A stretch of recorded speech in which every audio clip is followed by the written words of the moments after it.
Hello, welcome back to my channel. In this video, I'm going to be reading 5 mass market grocery store mom romances.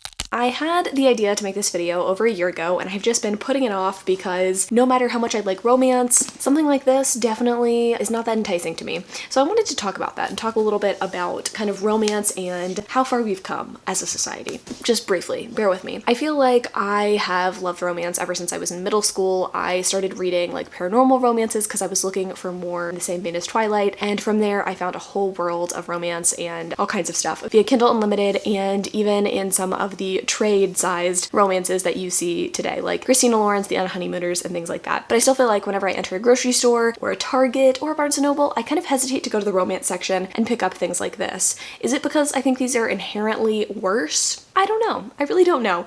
I mean, I have to say they are definitely less appealing, I guess, to look at, but I want to get over that. And I feel like we as a society should probably get over that, right? So that's sort of the goal of this video. I went into a Target, I didn't buy these online, and I decided that I would pick up mass market paperbacks in a variety of genres and see if our mothers and our grandmothers and our four mothers? I don't know. People before our time, if they knew what the fuck they were talking about when they picked up stuff like this. So that's sort of the point of this video. I mean, there's not like a real point. I just thought this would be kind of fun. So we're gonna read these. We're gonna see if these are any good, and I'm definitely going to keep in mind as I read them if they are as good or better than the types of romances that I normally gravitate towards. And hopefully at the end of this, I can firmly say that you should start picking up books that have shirtless men on the cover. So anyway, without further ado, let's talk about the 5 books that I intend to read for this video. The first one I have is one that I picked up because this looked like something that my mom would pick up whenever I was young. Don't tell me your mom was too cool to read romance. I don't give a shit. My mom definitely was into kind of like the Harlequin type romances, and this one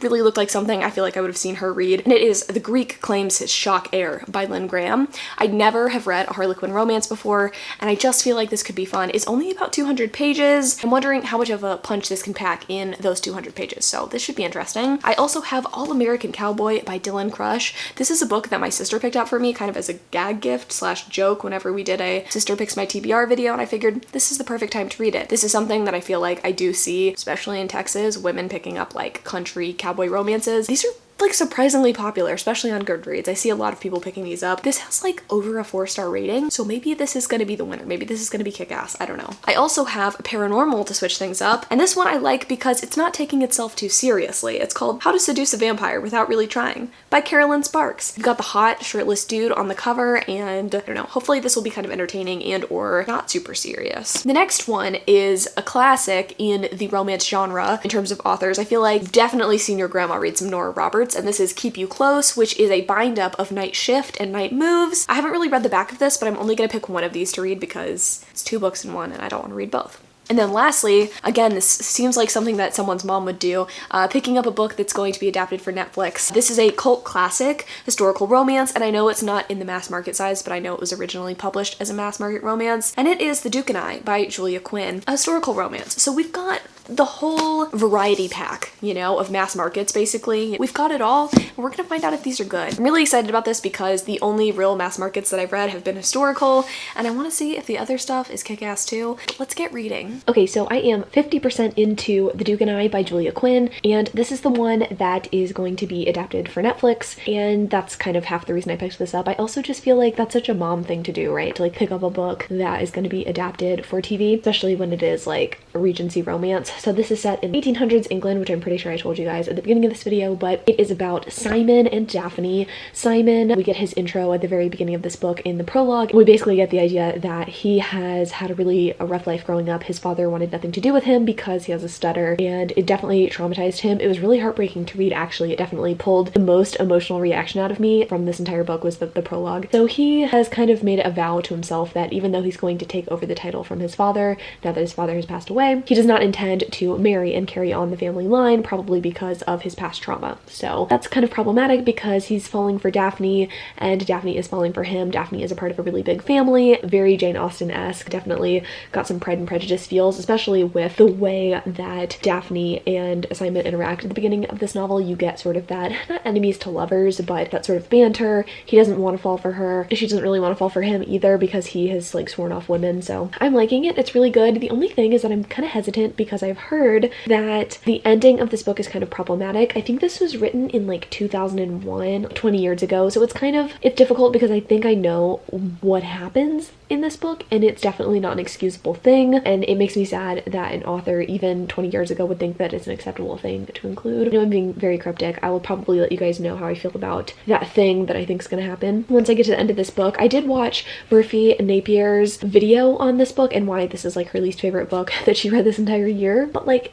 I'm really enjoying the other content. I think the writing is a little bit cheesy at times, especially the way that Simon views Daphne. Green that just rims her brown eyes, and I don't know, just stuff like that. It's kind of over the top with the descriptions, but it's a fun read. I like the banter. I think it's well written, and even if this one lets me down at the end, I think I would want to carry on with the series. I'm not going to try to like get too far ahead of myself, but I'm enjoying it so far. The part where I'm at right now is like the main conflict in the book, because Simon and Daphne have been caught in a compromising situation, and she is trying to convince him to marry her. She wants to marry him anyway, but this is like the perfect excuse almost. Simon is being very resistant. I'm assuming he is going to relinquish all control and marry her, but I don't know where things are going to go from there. But I'm interested to see because I'm enjoying this. It's good. So I finished The Duke and I, and I can understand why Murphy and a lot of other readers, especially modern readers, are not so pleased with the ending of this book. I didn't want to get into spoilers, but I just feel like it's necessary for this, and I don't think that assault is a spoiler. I'm just going to be real with you guys. Daphne, our main character, sexually assaults her husband because he says he does not want children. He does not ever spill his seed inside of her because he does not want children, and Daphne is very naive. She doesn't really understand the mechanics of having children and like what it takes to get pregnant. So once she figures out that he's basically been lying to her about like conception, she decides that she's going to forcibly take his seed. And I don't know if it was premeditated or what, but we definitely are there when it happens, and it was uncomfortable. I mean, it's a rape scene essentially. I feel like I hear a lot of people, you know, talk about that, and obviously it was not the author's intention for it to be a rape scene, and so I was wondering if readers were kind of reading something into this that wasn't there, but it certainly is unfortunately a sexual assault. And our hero, he sort of reflects after the fact, and we do see him very unhappy at what has occurred. They end up like kind of separating for a little bit because of this, and after some sort of like self-reflection and stuff, he basically says that I shouldn't have been so pig-headed. I definitely just wasn't listening to her, and I was just trying to spite my father, and so she was definitely in the right to do this, basically. Kind of how he justifies it to himself, and I was just like, it's not okay, regardless of if your thoughts and feelings have changed after the fact. Like, no, you do want children. In the moment, it was wrong. Our author could have done a lot to make there be that same conflict, him not wanting children, in a way that isn't problematic. This was like the cheapest and easiest in a way to do this. She definitely could have separated them for a time. Daphne does some self-reflection and realizes that she can't control other people, and that just because she wants something her husband doesn't want, like she doesn't get to decide. And then he could separately on his own decide that, you know, spite is not something that I want to have in my life, and I don't want to live my life for my father anymore. Like, I want to have children, and then they could come together and then be like, oh, shit, well, let's have kids now. But that's not really what happened. There's not a whole lot of development on the part of the characters separately. They kind of have to come together and talk things out, which communication's important, but development is a very personal thing. As someone who's been in a relationship for 10 years, I understand that yes, you can grow and mature together, but when it comes to your own self-identity and awareness, that's something you have to develop on your own. So it's really frustrating that the author chose to make it really cheap, like have an assault and then they spend time apart, don't do any self-reflection, come back together, fight some more, and then eventually just say, fuck it, let's have kids. I just read this kind of lazy writing to me, and I could be wrong, but I think this might be Julia Quinn's debut novel. Well, this was kind of a fail for me. I don't know what I'd rate this. It's sad because I really did like it, besides the glaring not okay ending. I think I'm gonna give it 2 stars. It sounds pretty harsh. I want to continue on with the series. I'm hoping that she doesn't do that in the other books. Oh god, I don't know. I don't even know if I can in good conscience. Let me know what you guys would do in the comments down below. Like, I would love to know your perspective. I know the author didn't intend to condone this sort of action, and I know that she probably didn't, you know, there wasn't the same kind of discourse that there is now. So I'd be curious to see if like she's put out any statements since writing this. I don't know where I'm going with this, but like, let me know if you were me. Do you read more from Julia Quinn? I'm excited to still watch the Netflix adaptation, and I'm hoping that they handle this issue in a much more tactful way. They've already made changes, and it is a Shondaland production, so I'm assuming it's going to be a lot more kind of with the times, even though again it's a Regency romance. So this might not have been the best last minute pick, but like, that's just life sometimes. So I'm going to carry on and and read something else. All right, kids, we're starting The Greek Claims His Shock Heir by Lynn Graham. I don't know what this book is about, so let me read you the brief paragraph that we have. After learning of tycoon Eros Navrakis' betrayal, personal chef Winnie Martis walks out of his life, determined to never look back, or reveal the child she's carrying. A year later, she's shocked when Eros arrives to legitimize his heir. Swept away to his lavish Mediterranean villa, Winnie is overwhelmed by the fire still burning between them. But can she accept her new role as his convenient wife? Lose yourself in this dramatic secret baby story. You know what? That is what I intend to do. Did I pick this because it is 200 pages and I really want to just watch Spinning Out tonight? Yes, I did. So let's power through this. Let's do it. Okay, so I'm on page 68 and I have much to think about. This book is interesting. Essentially, this guy knocks up this lady and the guy is married at the time, and so she freaks out and leaves him. She falls pregnant with his son and doesn't tell him, yo, you knocked me up. And then he finds out later and decides that he's going to try to find a way to like be with her and his son. So sort of the premise of the book. I will say it doesn't fall into kind of problematic areas because our hero Eros is celibate and he didn't like actually consummate his marriage with his last wife. It was just like a marriage of convenience kind of situation, and or like he married her because her father asked him to. Weird, but I guess that's good. And I think since then he hasn't slept with anyone, I think, and he just really wants to get to know his kid, which I mean, I can't fault him for that. Is this good? It's not great, but I will say the author's ability to make it a fairly convincing and interesting story in a 200-page book. I really didn't think that I would be impressed by Harlequin romance, but so far like it's pretty solid. I think if I were to rate it right now, I would probably give it 3 stars. It's nothing amazing, but I do want them to get together and get married and like live happily ever after, so I guess this story is serving its purpose. Ultimately, this was pretty disappointing. The first like 50 to 100 pages were pretty good, but I really feel like this book could have been cut in half and still have had the same impact. The last 100 pages were just them fighting over and over and over again, like the couple, and then the grandfather came into play as well because he was trying to like blackmail. It was just kind of needless and nonsensical, and I don't really want to go into the details because I don't feel like it's worth it. But how do I feel about this as a whole? I respect Harlequin Presents. I feel like had I read a different book maybe with like a slightly different premise, it would have maybe been a better read, because I really do like the idea of having a 200-page romance novel. I feel like this is the predecessor for all of those like smutty novels on Kindle Unlimited. It's definitely not as explicit as those, but it definitely kind of fills that same purpose. It's like short, fun romance. I think in the back of this book it says like, we've got romance for you whenever you need it, or something like that. Like that's a little tagline, and you can find these literally anywhere, so I could definitely see why people start out with these and why people like these so much. They're pretty like no fuss and easy. These aren't characters I think that anyone's really gonna fall in love with, and I don't think really any of the Harlequin Presents romances are gonna be ones that you read time and time again, but like it's a fun escapist time. I think it was fun to try something new and different that I literally would never have picked up had it not been for this video. So even though this wasn't the best book, I'm not upset about having read it. Like I said, my mom, this is the kind of romance that she reads, so I can kind of understand the appeal now. Yeah, and I mean, look at this steamy cover, like the faces. We love that. Done with this one. I'm gonna go watch Spinning Out. I think the next book, let's pick a next book, it's gonna be All American Cowboy by Dylan Crush. It's time for me to crush this cowboy romance that I've had on my shelves for too long, so. Okay, so I'm 67 pages into All American Cowboy by Dylan Crush, and it's actually kind of cute. It's about this girl named Charlie in Holiday, Texas, and she runs one of the oldest standing honky-tonks in Texas. The owner of the honky-tonk has died, and she would love to take it over, but the guy, I think his name is Sully, the owner who died, his grandson is technically the heir to the honky-tonk. So he's coming down, the city slicker from New York, to take over the honky-tonk, and he wants to sell the joint, and Charlie doesn't want that to happen. So I'm assuming their romance is going to be, you know, kind of fun. It's definitely not enemies to lovers, which I kind of assumed that it would be given the synopsis on the back, but it's actually just like these two people that are really attracted to each other, and I'm sure it's going to be our city slicker back figuring out that he really likes the country and that he really likes Charlie. So I'm excited about it. Definitely what I needed after the past couple of romances I've read, because not only am I reading romances for this video, I also have this other video coming. I don't even really want to talk about the details of it, but I'm reading 27 books, romances specifically for it, and all of them have been really bad so far. I've read 5 of the 27. So anyway, it's nice to just have something like fun and sweet and pretty well written so far. So I'm enjoying this. I also have the audiobook of it through Audible Escape, which is super awesome. I probably won't finish it tonight, but like it's fine. Anyway, no one cares. No one cares when I finish these books, but I have a FaceTime date later, so I will not be able to finish this book. I will update you guys a little bit later on because I want to give you guys a better feel on like how I like the characters, what's happening, but so far so good. All right, y'all, I am 283 pages into All American Cowboy by Dylan Crush. Yes, I'm gonna say it like that every time because I just think it's fun. I am enjoying this.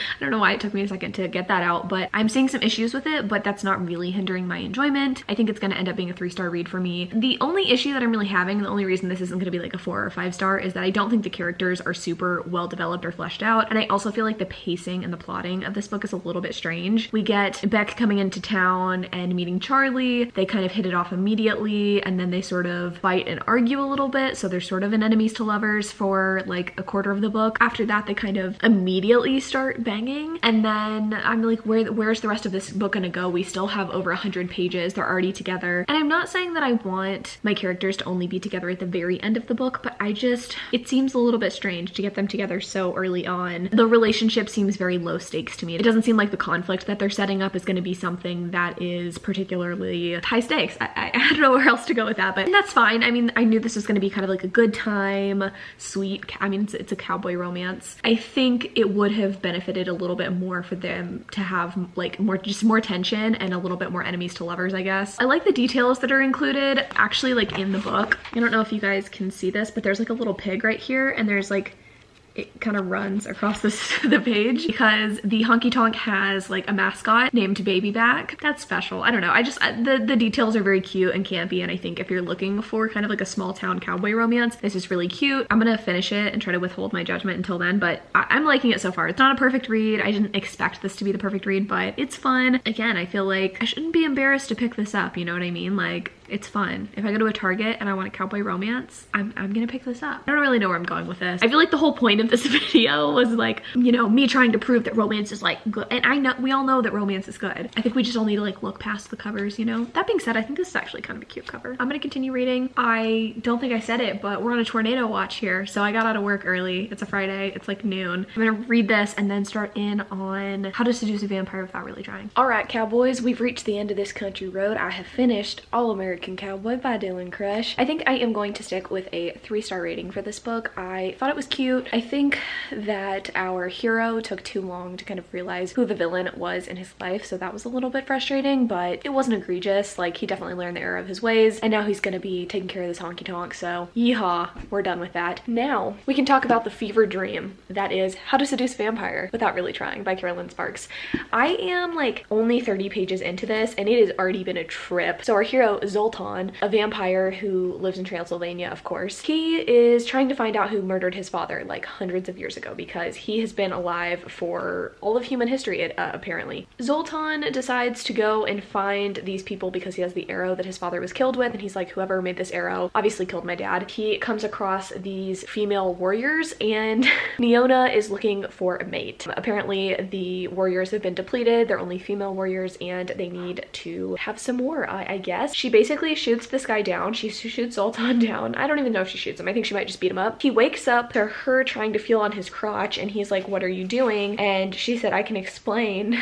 And she says, I plan to take your seed. And that's where the chapter ended. That's the 3rd chapter of this book. 2nd chapter. So interesting. The lore and the setup has been very weird. Zoltan, he can speak to animals conveniently, which, you know, helped him find these warriors because this dog helped him because he could hear his thoughts.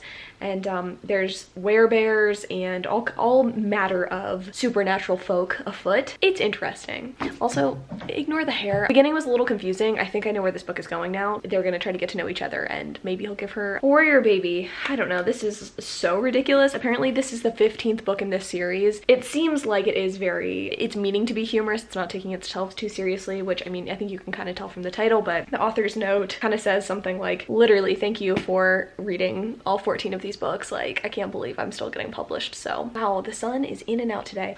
I'm all over the place. I'm gonna keep reading this, and once I get about halfway, I'll tell you guys more about how I feel, but I have no idea what's happening. This man fully keeps a mummy in his Transylvanian castle, and it's the mummy of his dead mother. Mummy. Okay, that was a bad joke. I guess I can update you guys now because I'm like halfway-ish done. It's really silly, but also kind of trying to be serious. guess. I don't even know how to describe this. He's trying to woo this Amazonian warrior princess. He's like bringing her things and trying to convince her that he's worthy of being her mate rather than just a seed donor. That's kind of what the story is. Okay, sorry for like the very close angle, but if I get farther back, you're just gonna see a stripe of light on my face. Okay, so I finished How to Seduce a Vampire Without Really Trying. I don't think I learned as much from this as I had hoped. I really wanted to learn helpful tips on how to seduce a vampire, and sadly, that was not in here. This book carried on exactly as I thought it would. He basically just tries to woo this chick, and there's some sort of like conflict when there is this like evil warrior dude who is like after, not vampires, but anyway, they kind of like get, I think one of the characters gets captured, and it didn't really matter. I skimmed a lot. I'm not gonna lie to you, I skimmed. Whatever. I mean, I like the touches that were added in, you know, there was a Hello Kitty watch that he brought his mate. Other than that though, I just wasn't really that impressed with this, and I looked up reviews and was wondering if like maybe it's just my seasonal depression affecting my view of this book, but a lot of people said that they thought that this was one of Carolyn Sparks' weaker books in this series, so I guess the other ones are good. I don't know. This was a 3-star for me. It was not objectively bad. It was kind of fun to read, but also I kind of skimmed because I was getting kind of bored. You know, this video is not going how I planned, but that just happens sometimes, I guess. We're gonna move on to the classic, the queen of romance, especially grocery store mom rom, you know? We have Nora Roberts, and this is the Keep You Close bind up of Night Shift and Night Moves, and these are romantic suspense novels. So we're gonna read Night Shift, and I'll read you the little blurb on the back. It said, "Her voice is like whiskey, smooth and potent, but it's her contradictions that fascinate Detective Boyd Fletcher. The vulnerability beneath her tough-as-nails facade. Late night radio announcer Scylla O'Rourke is being threatened by a sinister caller, and it's Boyd's job to protect her no matter what. But the sultry DJ gets under his skin, and the undeniable chemistry that sizzles between them makes the detective uneasy." I'm into that. I'm hoping it is a convincing romantic suspense novel. I don't normally pick up romantic suspense. I usually read like a dark romance if I want that, or I just read a thriller, but wondering what this is going to be like. I did find an audiobook of this, thank God. This video has been hell to film, I'm not gonna lie to you guys. I'm just like, can I have a good romance? Can I please have a good romance? And I know there's good mom roms out there. There definitely are. Dark Lover, J.R. Ward, comes in mass market paperbacks, and I know they're readily available. So it's not like there's not good stuff out there. I just happen to pick all of the stuff that isn't to my liking. So that's on me. But this video, I just want you to know, I would usually be more like fun and enthusiastic, but I've just been mostly bored. I'm gonna start in on this, and I'll let you guys know kind of how I'm feeling once I'm about, well, let's say 100 pages in. Okay, I'm 70 pages into Night Shift by Nora Roberts, and I'm actually really enjoying this. Once I first read the synopsis and like kind of got a couple pages into the book, it got me in such a 90s headspace, which is interesting because I think this bind up was published in like 2005, but I looked and apparently Night Shift was originally published in 1992. It won a Rita Award for romantic suspense. Apparently some people liked it and thought it was good, and yeah, so this was originally written in the 90s and has such a 90s feel to it. Like I said, we've got our radio DJ who's got this smooth, sexy voice. Someone is calling into her station during like the song request portion of her show and is basically threatening to kill her and calling her like a whore and things like that. So it's interesting, and she teams up with this detective, and they're trying to figure out, you know, who this person is and trying to track if there's anyone in Scylla's life that is, you know, trying to harm her. So like I said, it's like an intangible thing. I can't really describe what feels so 90s about this. Probably the fact that it is that radio DJ thing. I like the banter between our heroine and our detective Boyd, I believe his name is. Yeah, Boyd Fletcher. It's everything that I needed. I didn't know that I needed this, but I'm really, really enjoying it. And it kind of makes me want to go and read Nora Roberts' like 90s backlist of romantic suspense. I think that's primarily what Nora Roberts writes, which I didn't know. For some reason, like you see something like this and you don't think suspense. You definitely think like, oh, it's just gonna be Knights and Rodanthe type old lady romance. I don't know, but that's definitely not what this is. So I didn't think I would need to update you guys, but this woman's mouth is being described as hot and moist and ripe with flavor. Don't love that. That's the one thing that I've noticed in most of these romances, is that the like sexy scenes try to be descriptive without using words like dick. To me, it's like, why even use euphemism? Because it's even more uncomfortable than just using like the actual words that people use. Okay, so I just finished Night Shift by Nora Roberts. I think I'm gonna give this 3 stars. I actually really enjoyed it. Give me all the 90s nostalgia. There was just so much that I didn't expect. It was like kind of quiet and comforting, even though this was like a romantic suspense novel. We do find out who is trying to kill our main character Scylla, and obviously she enters into a romantic relationship with Detective Boyd. There wasn't a whole lot of plot going on here. Most of the story kind of happens between our 2 main characters. There isn't a ton of whodunit and let's solve this mystery, especially near kind of the middle and end of the book. It seems like we get this kind of exposition, we get our 2 main characters falling for each other, and then we get this really quick wrap up at the end. And to be honest, honest, for a 245 page book, I wasn't really upset about that formula. It worked really well, but I do think Nora Roberts did a convincing job at kind of getting you to understand why Scylla is sort of closed off to love and romance, why Detective Boyd is the right one to like break her down and like, you know, break through her, I was about to say walls, that sounds a little bit sexual in nature, break through her emotional barriers, if you will. This was really cute. Glad I read this. I kind of think I might end up reading Night Moves at some point too. I just kind of like the quietness of Nora Roberts' writing. I listened to a novella from her for my Christmas romance reading vlog that I didn't love, but I appreciated, and this one I appreciated even more. I really do think if I look at like a list of best Nora Roberts books and pick one from that, I'll be even more impressed. So I'm glad I read this, especially since she is one of the most prolific romance authors out there, and she's still kicking, so it was really nice to pick this up, and I'm glad that I did. But that kind of concludes this video. I have read 5 mass market romances, and I don't know that this experiment went exactly as I had planned. I didn't really set out to achieve any super big goals. I guess my point in making this video was that we should step outside of our comfort zone a little bit, and that romance is really an important staple, and it has been in a lot of women's lives for a really long time, and that as we progress more as a society, we should be more accepting and more excited about romance and not have to justify it with, oh, well, this one has a pretty illustrated cover, and so I can pick that one up, or this doesn't have sexually explicit scenes, so I'm somehow not, I'm not that kind of romance reader, you know, I don't read the sexy stuff. I think obviously everybody has their own comfort levels, and I'm not trying to like belittle that. I think I want people to be more open about their love for romance, and